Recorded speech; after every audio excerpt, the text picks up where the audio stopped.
Ang kwentong ito ay hango sa totoong buhay. Karanasan ito ni Nuling. Taong 1945, Abukay, Bataan.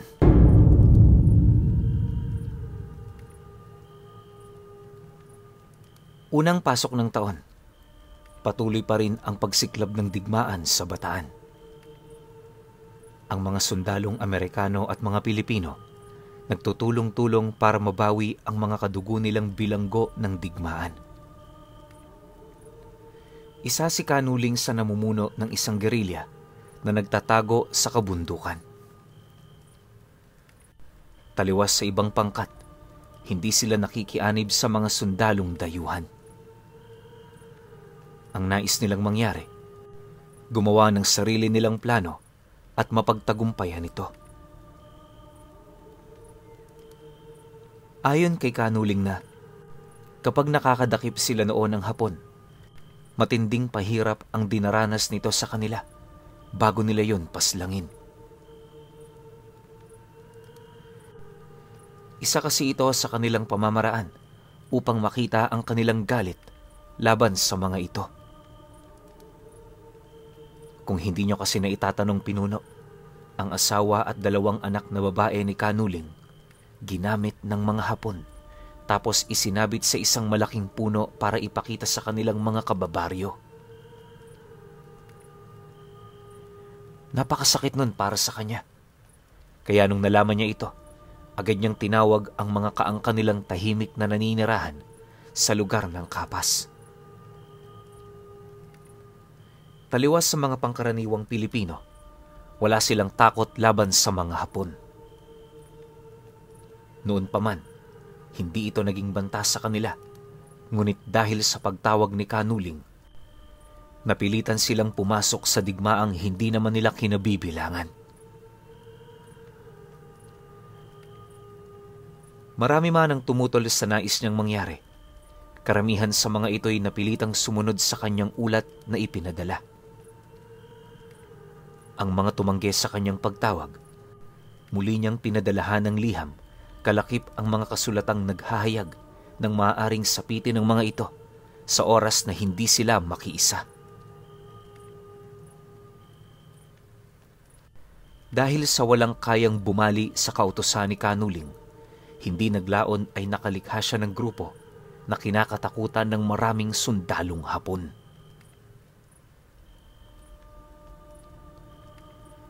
Sa ilang beses kasi nilang engkwentro laban sa mga ito, kitang-kita ng mga sundalong yan ang hindi pagtalab ng basyo ng bala sa kanila.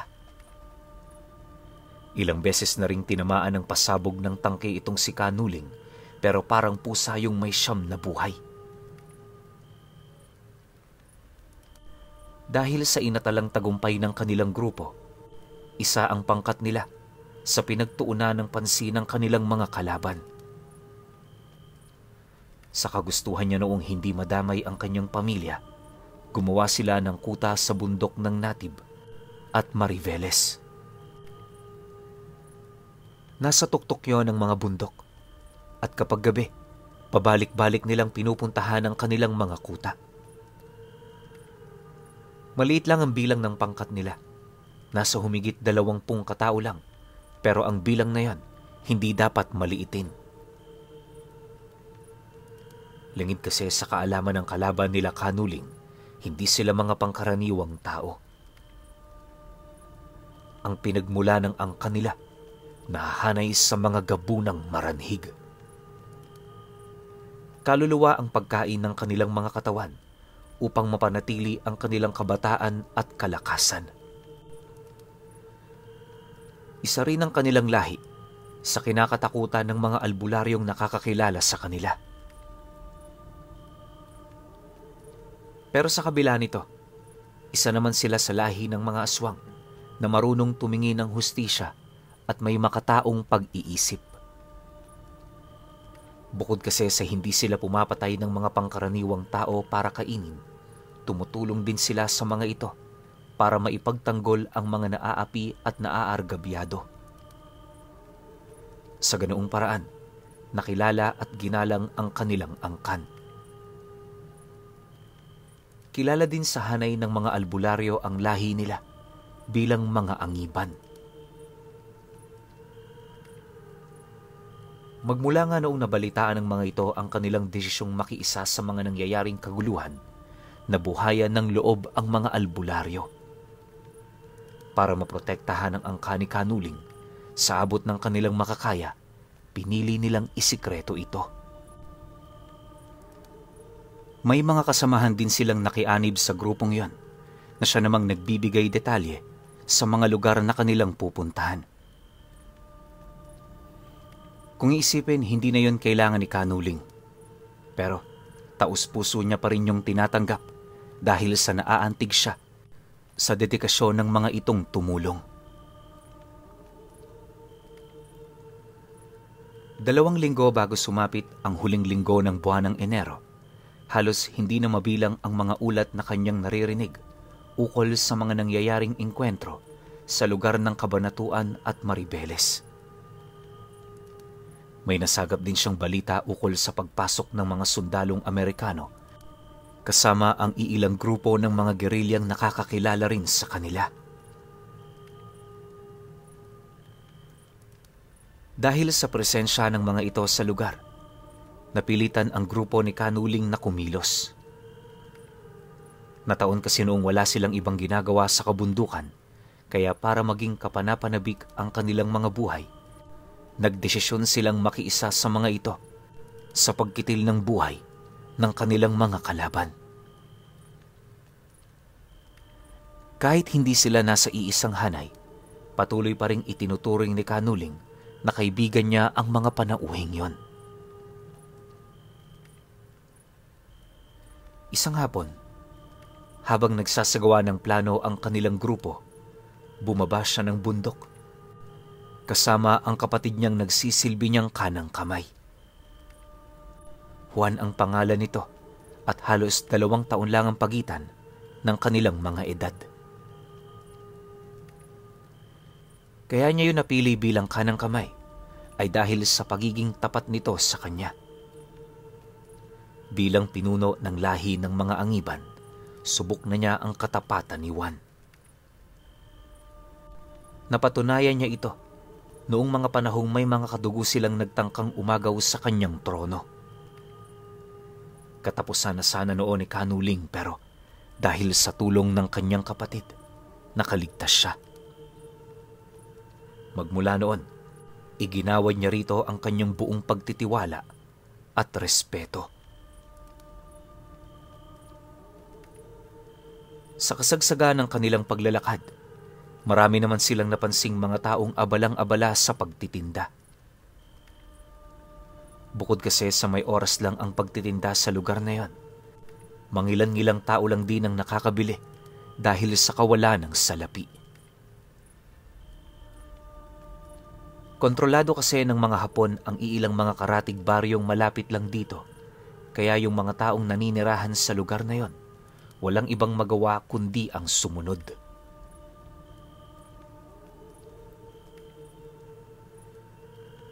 Makalipas pa ang ilang minutong paglalakad, kagaya ng inaasahan, dumating na nga ang albularyong may daladalang ulat ng mga kaganapan sa lugar na kanilang nilisan.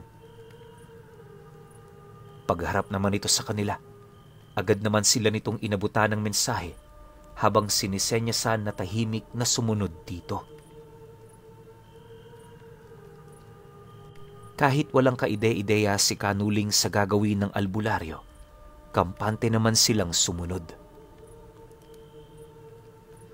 Pagdating nila sa likod ng isang bahay, agad namang inalis ng matanda ang suot nitong salakot, sabay wika sa kanila ng, Kanuling, wala ho kayong dapat na ipag-alala sa inyong pamilya. Ligtas ho sila araw at gabi at kasama nila kami. Siya nga pala, may nalaman akong paparating na hukbo ng mga Hapon. Hindi sila mabilang, kaya kailangan nyo hong maghanda.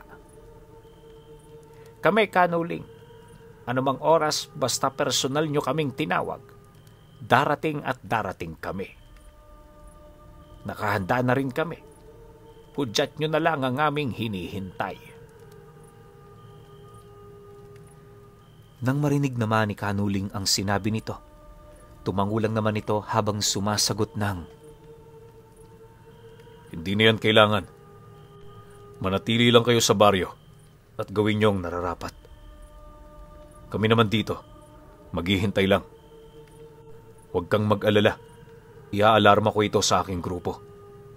Kami na ang bahalang pumigil sa kanila at bago pa man sila makarating sa bilangguan ng mga kalahi natin, kukonti na ang kanilang bilang. Pasensya ka na. Hindi namin sila maaaring ubusin. May mga bagay din kaming isinasaalang-alang. Matapos naman niya itong mailahad sa albularyo, agad din naman yung nagpaalam sa kanila.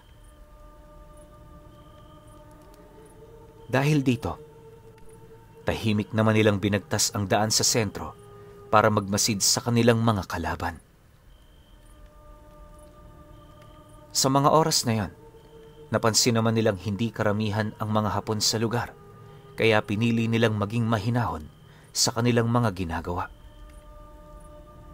Imbis na magmanman, minabuti na rin niyang bumili ng kanilang mga pangangailangan, kagaya ng bigas at mga manok na pwede nilang ihawin tuwing nabuburyong sila. Sa kanilang pamimili, bahagya namang natigilan itong si Kanuling nang may mapansin siyang 2 sundalong Hapon na nagmamasid sa kanila. Pagsilay naman ni Juan sa 2, ito na rin mismo ang nagkumpirma na pinagmamasdan nga sila nito. Dahil dito, nagmadali naman silang kinuha ang kanilang pinamili, sabay lakad patungo sa dulong parte ng baryo. Akala nila noon, tahimik sila doong makakaalis pero hindi pa man sila nakakalabas ng baryong yon. Narinig nila ang mga ito na sumisigaw. Pagbaling naman ng paninginiwan sa kinaroroonan ng mga Hapon, agad naman siya nitong sinenyasan na wag nang magpatuloy sa paglalakad. Dahil sa alam nilang mainiti ng ulo ng mga ito, sa abot ng kanilang makakaya, pinili nila noong manahimik. Maigi rin nilang pinagmasdan ang buong paligid upang makita nila kung may mga tao bang tumitingin sa kanila. Pagsilay naman nilang wala, hindi na sila nagdalawang isip na lumapit sa 2 habang nagtatanong ukol sa kung ano ang kailangan nito. Ang kaso lang, hindi talaga sila magkaintindihan noon, gawa ng iba ang salita ng mga taong yon.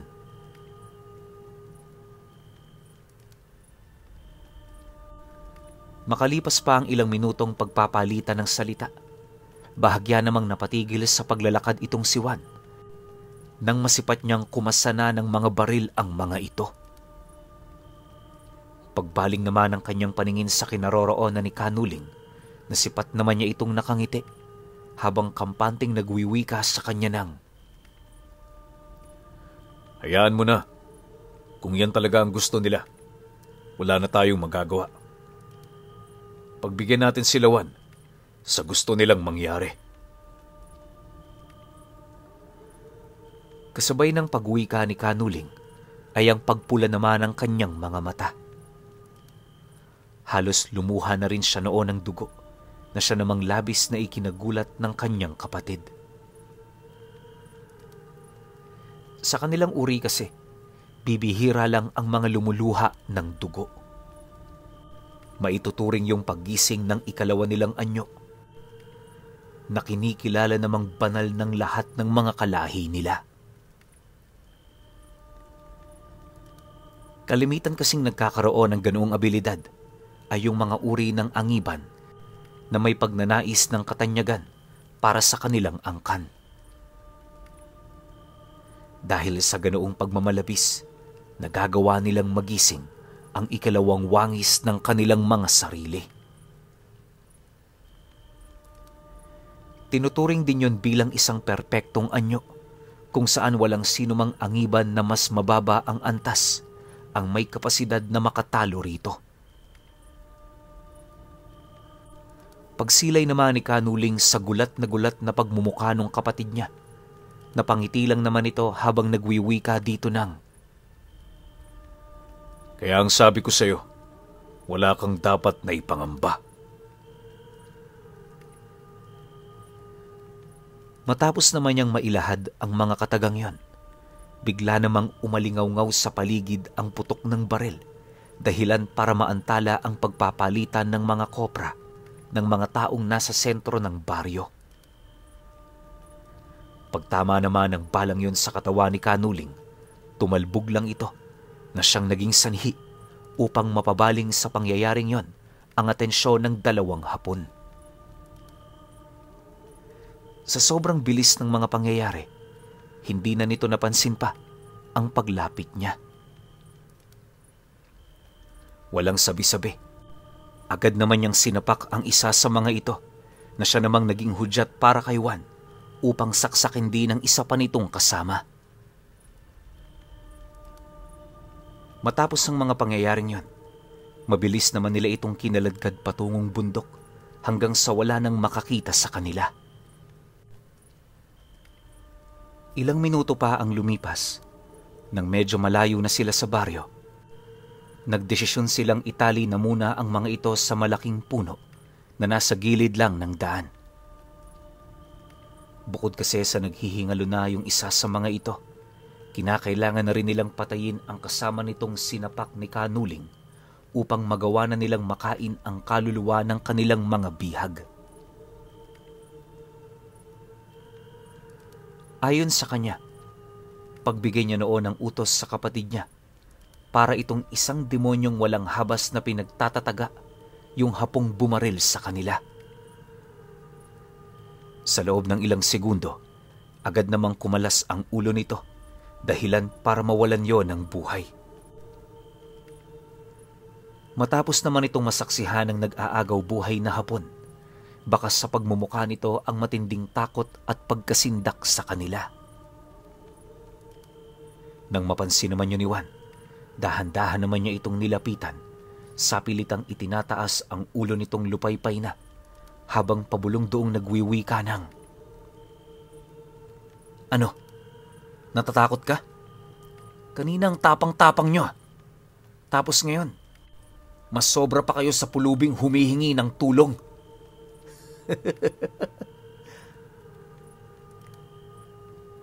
Pagkalahad naman ni Juan sa mga katagang yon, paulit-ulit naman niya itong inundayan ng saksak hanggang sa tuluyan na yung lumupaypay. Nang mamatay na yung Hapon, hinintay nila ang paglabas ng esensya ng kaluluwa nito bago yun tuluyang hugutin ni Kanuling. Matapos naman nila yung gawin, pinaghatian nila ang kaluluwa bilang bunga ng pinaghirapan nila. Hindi naglaon, nang makabalik na sila sa kanilang pugad, agad naman nilang kinausap ang kanilang mga kauri ukol sa detalyeng nasagap nila. Nabanggit din ni Juan ang tungkol sa dalawang Hapong kanilang napaslang, kaya paniguradong pagkakainitan na naman ito ang kanilang grupo.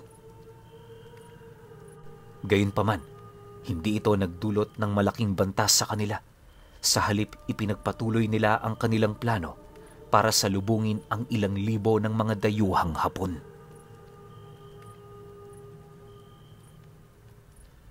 Base sa ulat na ipinasa ng albularyo, ilang araw na lang ang kanilang hihintayin bago yon dumating sa kanilang lugar. Dahil sa mga nalaman ng kanilang mga kasama, imbis na mabahala, nagbunyi ang mga ito na parabang hindi na makapaghintay. Nang masipat naman yun ni Kanuling, napangiti lang naman siya habang nagwiwika sa mga ito ng, Huwag kayong magmadali. Matagal-tagal pa. Naiintindihan ko ang pagkaburyong nyo rito.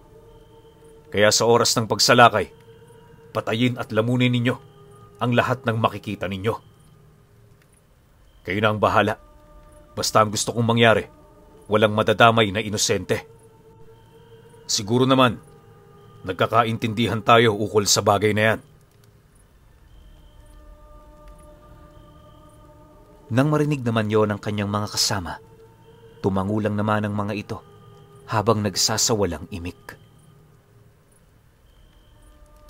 Pagkaraan pa ng ilang minuto nilang pagpupulong, lahat ng detalyeng kinakailangang malaman ng kanilang mga kasama, sinang-ayunan na nila. Dahil dito, agad naman niyang pinakalat ang mga tauhan niya sa mga karatig baryo. Ang iilan sa mga ito, nagpanggap na mga magsasaka, habang ang iba naman mga pangkaraniwang tao lang. Bagaman natatakot si Kanuling na baka gumawa yon doon ng kaguluhan, wala siyang nagawa kundi buhusan yon ng tiwala. Sa paglipas pa ng mga araw, nabalitaan niya na ang iilan sa mga kasamahan nila na walang sawang kumakain ng kaluluwa ng mga Hapon. Tuwing sumasapit ang kagat ng dilim, nangangatay ang mga ito ng mga dayuhang sundalo na siya namang ikinabahala ng mga nagbabantay sa lugar na yon. Habang tumatagal, mas lalong dumarami ang mga Hapon sa baryo, dahilan para maalerto itong si Kanuling. Hindi siya natatakot para sa kaligtasan ng kanyang mga kasama. Sa halip, ang ikinakabahala niya ay yung pagkabulilyaso ng kanilang plano. Ayaw niyang mawala ang lahat ng kanilang pinaghihirapan, kaya ora mismo agad siyang nagpadala ng liham sa mga tauhan niyang nakakalat sa buong paligid. Pagkakuha naman ng mga ito ng ulat, dali-dali naman yung tumungo sa lugar na kanyang inilahad sa sulat. Sa pagdating ng mga ito, muli itong inabisuhan ni Kanuling ukol sa kanilang plano. Pinarusahan niya rin ang sangkot sa mga gulo nang sa gayoy magsilbi yung babala sa mga kasamahan nilang nagtatangkapang gumawa ng pansarili nilang interes. Dumaan pa ang isang linggo.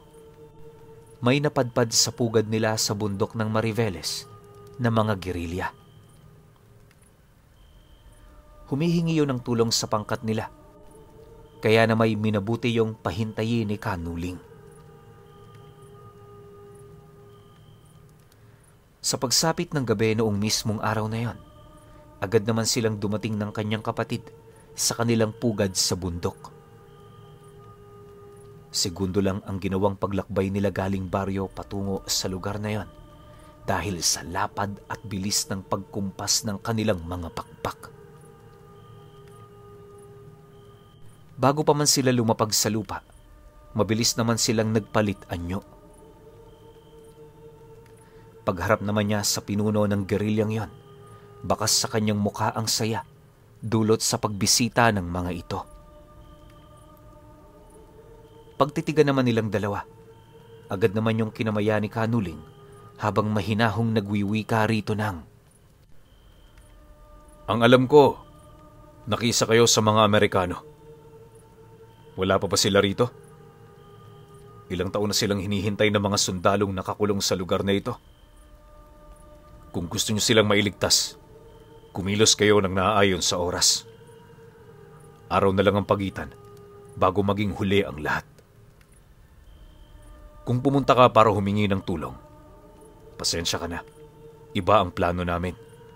Pwede naming bawasan ang mga sundalong patungo sa inyong pupuntahan, pero hindi namin kayo maaaring tulungan. Laban nyo ito, kaya kayong gumawa ng paraan para maipanalo nyo ito." Nang marinig naman yon ang pinuno ng mga gerilya, walang pagdadalawang isip naman yung tumango sa kanya habang sumasagot yun ng, "Maraming salamat ho sa inyong tulong, Kanuling. Abisuhan ko ang aking kasama ukol rito." "Sige ho, mauna na kami."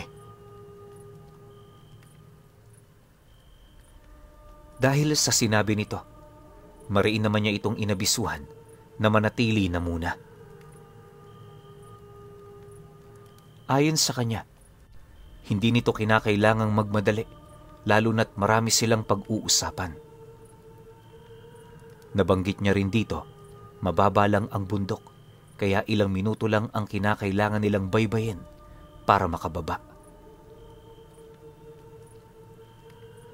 Nang marinig naman yon ng mga rebelde, agad naman yung tumutol sa kanyang sinabi, gawa ng ilang oras ang kanilang binuno para lamang marating ang lugar na yon. Pagtatapat pa nito na, Kanuling, ilang oras ho ang aming ginugol para lang makarating dito. Hindi naman ho kami kagaya ninyo na merong mga pakpak. Pasensya na ho talaga, pero kailangan na naming umalis.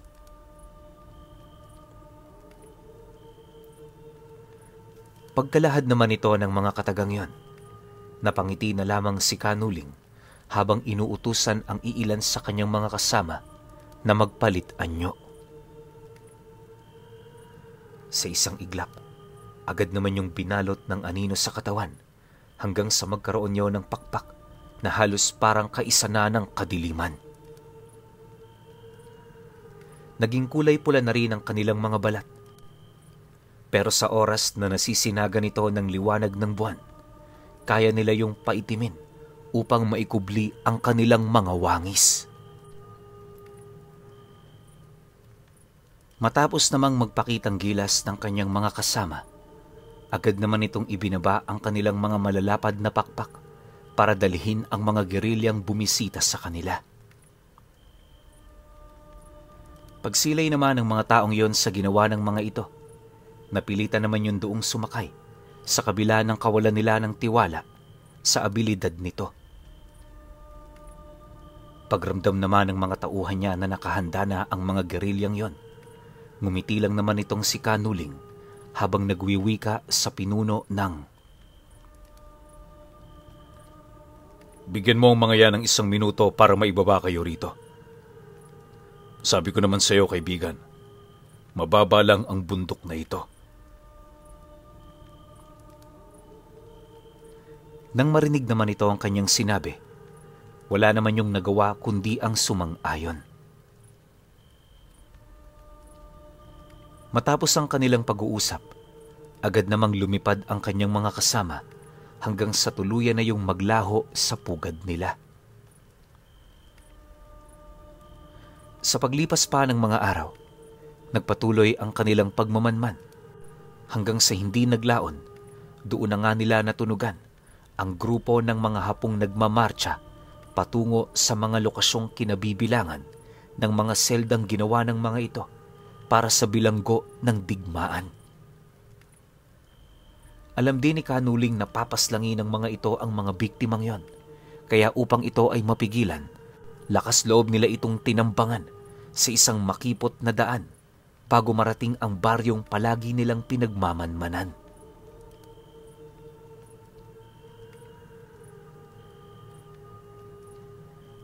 Pagsilay naman ng mga Hapon sa kanilang ginawa, agad naman itong kinasa ang kanilang mga armas.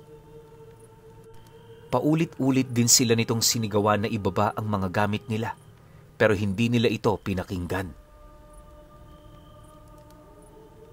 Maya-maya pa, kagaya ng inaasahan, umalingaw-ngaw ang putok ng barel sa buong paligid.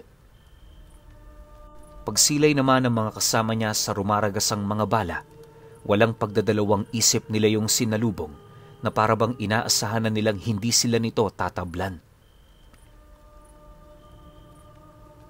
Nang mapansin naman ng mga Hapon na baliwala sa kanila ang mga dala nitong sandata, agad naman yung kumuha ng mas malalakas na armas para iputok sa kanila. Nang masipat naman yun ni Kanuling, doon na siya nagbaba ng utos sa kanyang mga kasama na magpalit anyo. Sa isang iglap, agad namang binalot ng dilim ang buong paligid na halos ang tanging naaaninag na lamang ng mga kalaban nila ay yung matatalas nilang mga kuko. Sa loob ng kalahating oras, maraming sundalong Hapon ang pumanaw sa kanilang mga kamay. Kapag nawawalan na rin yun ng hininga, agad nilang hinuhugot sa mga katawan nito ang mga tanga nitong kaluluwa upang magsilbi nilang pagkain. Ganon at ganon ang ginawa ng mga pangkat niya hanggang sa hindi naglaon, nasipat ni Kanuling na maraming sundalong Hapon na ang namatay. Dahil sa malaki-laki na ang ibinawas ng grupo nito, wala na nga yung nagawa kundi ang umatras. Bawat isa sa mga sundalong yon, takot ang nanaig sa kanilang mga sarili na tipong tuluyan na nilang binaliwala ang utos ng mga nakakataas sa kanila. Sa pamamagitan ng pananambang na ginawa nila kanuling, mas lalong nabigyan ng pagkakataon ang mga gerilya na manalo sa digmaang kinakaharap nila.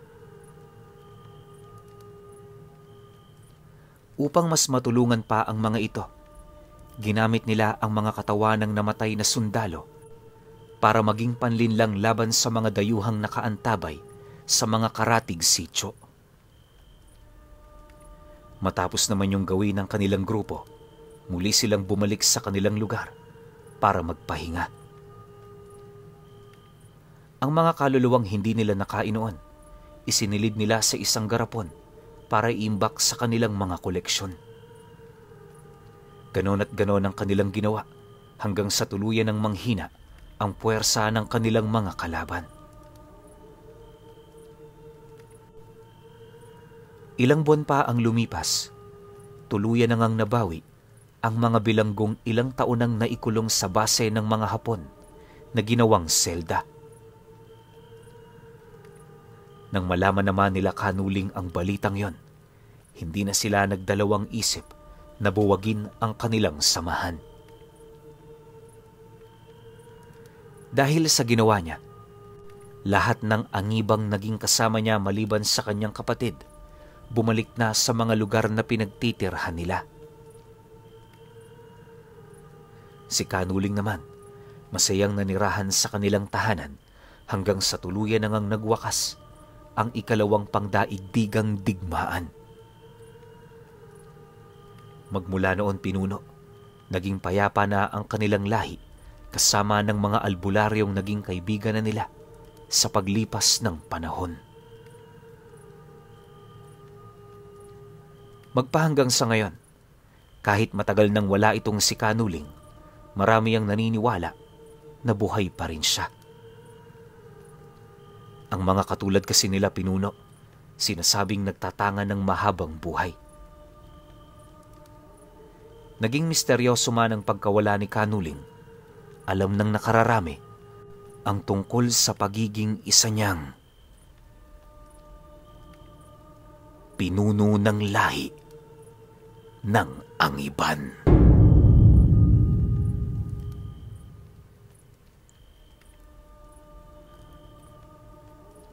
Okay. Opinyon ko sa kwento. Angiban. Gabunang maranhig. Medyo nakakatakot tong lahi na to ha. Tsaka bago sa atin to. Kasi ako, first time ko lang marinig tong ganitong klase ng lahi. Pero maganda sa kanila, no? Kahit sobrang lakas nila, hindi sila yung basta-basta na lang nang bubuli o yung tipong basta-basta na lang mangangain ng tao kapag gusto nila. Dapat meron tong malalim na dahilan. Pero ako sa palagay ko, etong Angiban, sobrang aggressive din ito. Kaya lang siguro na ikwento ng ganito sa atin to ni Kanuling, dahil nakokontrol niya pa yung mga kasama niya.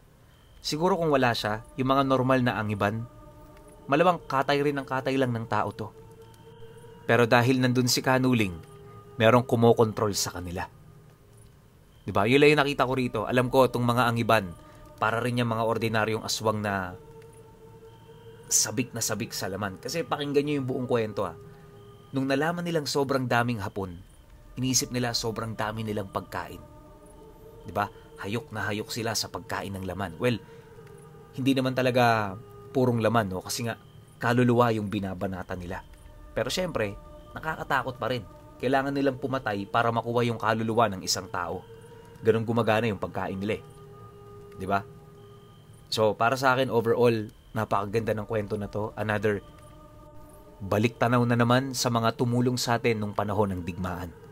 Yung mga tumulong na tulad nito, lahi ng aswang. Pero kayo, kung may opinion kayo sa kwentong ito, comment nyo lang sa baba. Yun lang. Hanggang sa susunod na kwento.